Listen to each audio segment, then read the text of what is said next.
Welcome back to another Beatles reaction. Today I'm going to be reacting to A Hard Day's Night. This came out in 1964. The previous one that I did with the Beatles, kind of underwhelming for me, but Please Please Me was actually kind of a nice surprise, so I'm hoping we kind of get a return to form here. One thing I will say is that this album looks like it's the first Beatles album to be 100% original songs written by the Beatles. The past two albums had a lot of covers. Second pop artist to record a whole album of original material.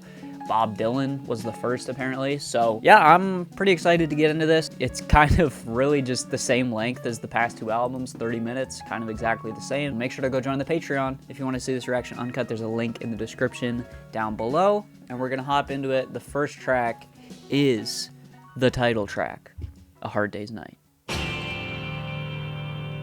It's been a hard day's night. When I get home to you, I find the things that you do will make me feel alright. And I'm home.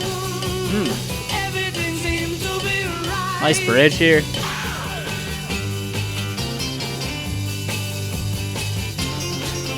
Oh, I like the syncing up of the guitar and the piano there. Really nice. It's been a hard Day's night. Ooh, interesting guitar outro there. It feels kind of disjointed from the rest of the track, but in like a really interesting way, not in a bad way at all. Good track to start things off here. Really catchy, fun songwriting, good guitar and piano solo. Yeah, just a tight, fast, quick, engaging song. Felt like there was some heart put into that, which is more than I can say about a lot of the stuff on with the Beatles. So definitely an improvement. I mean, speaking of Bob Dylan, Hey, hey, hey. And I do, can't you see? I love how like all the instrumentation is on the left here, except that guitar. You're gonna say you love me too. And when I ask you to be mine. There's aspects of that track that I like, but overall it comes out feeling kind of like a lot of the tracks did on with the Beatles, where it's like it's not leaning far enough into like the cheesiness and the positivity of stuff on Please Please Me, which I think is where that album really excelled, but it's also not interesting enough. So yeah, I like the first one. This one was a little bit underwhelming, but let's keep going. If I Fell is next. If I fell in love with you, would you promise to be true? Would be sad if our new love was in vain. We'll cry when she learns we are two in love with you. I like those harmonies. Sweet little track. Yeah, I don't know. It's gonna be interesting to see where this album goes, because again, they're all these songs are written by them. I feel like on the previous two albums, actually some of the stronger tracks were covers. I don't wanna kiss or hold your hand, 'cause I'm happy just to dance with you. Just to dance with you. Let's pretend we just can't see his Really like the face. guitar on this one, that rhythm guitar on the right. It's good. That's my favorite so far. It feels, I'm going to mention the Beach Boys again. I feel like I'm mentioning them so much in these early Beatles albums, but yeah, it feels kind of Beach Boysy, you know. Pet Sounds came out 2 years after this album. Okay, so maybe I guess I'm wrong on that. Yeah, I like that. I like the just the busyness of it, the constant drums and the kind of rides on the left side, and then that rhythm guitar just going off on the right. Oh, this sounds familiar. Oh, have I heard this? I give her all my love. You'd love her too. I love her. The kiss my lover brings, she brings to me. As long as I have you near me, bright are the stars that shine. Oh, that's good. You hear the contrast between, you had these doubled vocals earlier, and then we just get into these just single vocals. I like that. that difference and that contrast.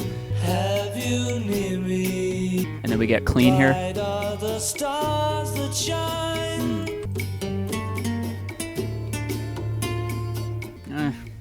Feels like there could be a bit more sauce and finesse on that guitar. Feels similar to the the really mediocre piano solo on the last album.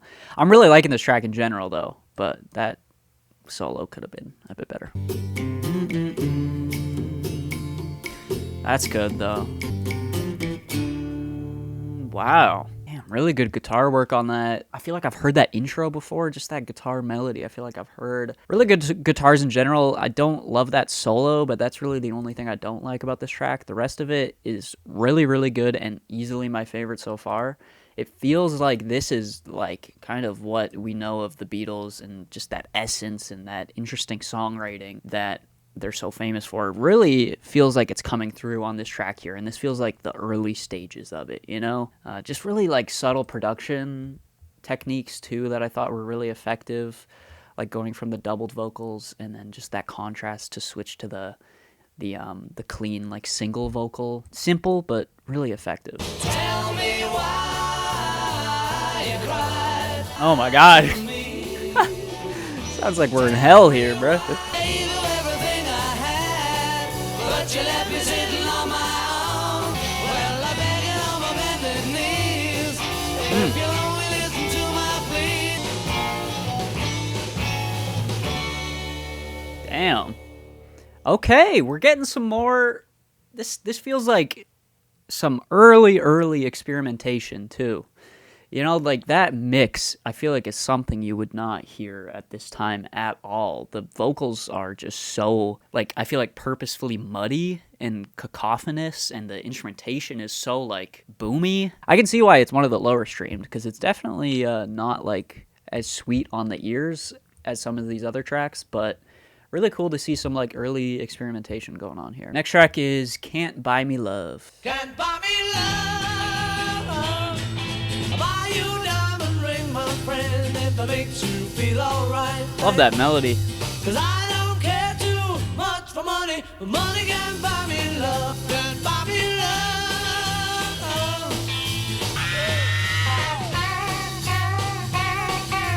love. Okay, we had a good guitar solo, guys. I like it. That was good. Kind of a basic track in a way, just like the sound of it. But I don't know. It feels like there's also... It just feels like the identity. They're finding themselves a little bit more on this album and really finding what they really want to do in their music and the kind of melodies that they want to write and just some more interesting mixing going on here. It's definitely a step above with the Beatles. I don't know. I'm not instantly loving it or enjoying it as much as Please Please Me. But it definitely is better than the last album. Anytime at all. Anytime at all. If you need somebody to love, Ooh, just look into my eyes. I like those piano. Ooh, I like those chords. Ooh, there's something really interesting going on with the chords in this track. Like, it feels like, for some reason, the piano feels like it's not fully aligning with what the bass line is doing, but maybe I'm wrong. I just gotta... If you're feeling sorry and sad, I'd really sympathize. Like, that piano is surprisingly kind of grim, you know?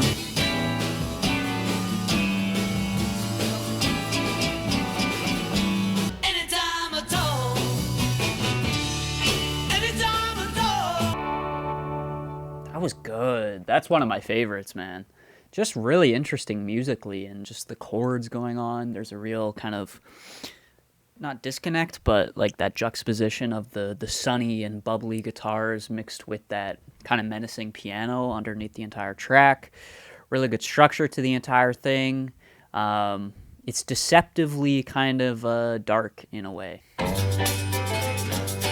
got every reason on earth to be mad. I try to make you sad somehow, but I can't. So I'll cry instead. I'll show you what your loving man can do. Until then, That was a good bass run. I like that. This is one of those Beatles tracks that is just written so seamlessly. Everything flows together in such a natural way. instead. That was good. Like I said, one of those tracks that just flows so perfectly. The chorus to the bridge to the verse, it just flows so well. And it's so simple in its structure in that way, because it's like there's no crazy like turnaround or like little instrumental section before each verse or chorus. You know, it just kind of flows right into it. Let's keep going. Next track is Things We Said Today.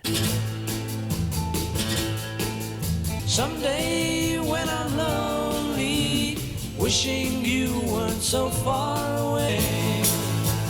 Me, I'm just the lucky kind. I love how loud that shaker is mixed. It's crazy. Someday when we're dreaming, I love that. deep in love, not a lot to say. Make you mine, girl. Be the only one. I love the kind of like, oh, these vocals are almost like whispered in a way. They're so gentle here.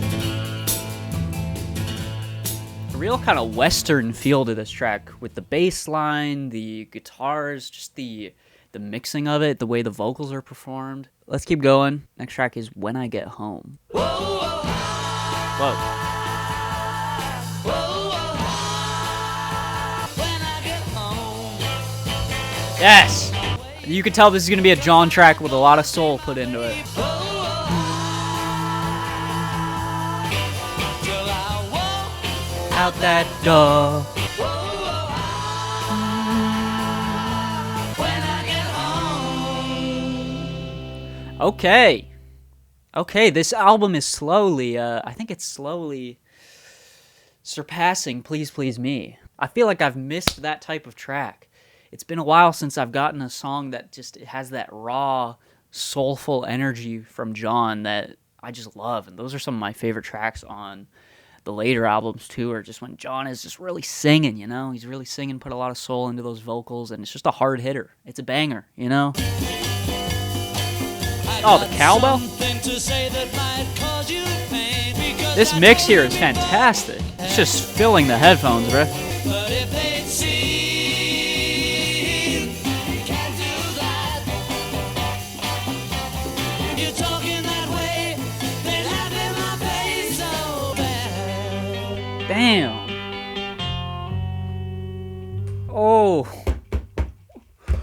Oh, that was so good. This album's really hitting a stride towards the end here. So many good tracks back to back. Yeah, I said at the beginning of the reaction, maybe the songwriting is going to be a little bit dull here, but no, there's a lot of passion and just energy put into these songs. Yeah, I mean, obviously they covered a lot of classic tracks, you know, on those previous two albums, but yeah, there's just something about their songwriting that is just hitting a lot harder than a lot of those tracks did. 'Cause I told you once before goodbye. Yes, I'm the one who wants you. Oh, oh, oh, oh. This time I will try to. We're just flipping between minor and major like crazy on this track. It's crazy. But I'll be back again. It's really good. This album kind of blew me away. I wasn't expecting to hear songwriting that was so sophisticated on this album. But yeah, I feel like the Beatles were really kind of finding their identity here, really just honing their songwriting craft, really starting to create stuff that is kind of standing the test of time. And even though maybe the previous two albums stood out from the rest of the music at the time, they didn't, especially the last one, didn't really stand the test of time for me and didn't really feel impactful today in 2025. But this album, there's something about the songwriting here that just really clicks for me. Just the sound of the album is a lot more interesting as well. Some really cool mixes and some actual like experimentation too, like that one track that sounded like it was straight from hell with the way the vocals were mixed. So yeah, I really liked this. Those are my thoughts. A Hard Day's Night by the Beatles, surprisingly good. I shouldn't say surprisingly because it's the freaking Beatles, you know, but like after the last album, I was a little bit worried that the next three were just gonna be kind of not great, but we're kind of back on track here. So yeah, those are my thoughts. Let me know your thoughts down below and any insights you have. We got 2 more albums to go, and then we're gonna be doing the ranked video, so stay tuned for that. It's gonna be a lot of fun. Make sure to leave a like, subscribe, go join the Patreon if you want to see this reaction uncut. as well as all the other Beatles reactions. And I will see you guys in the next video. Peace out.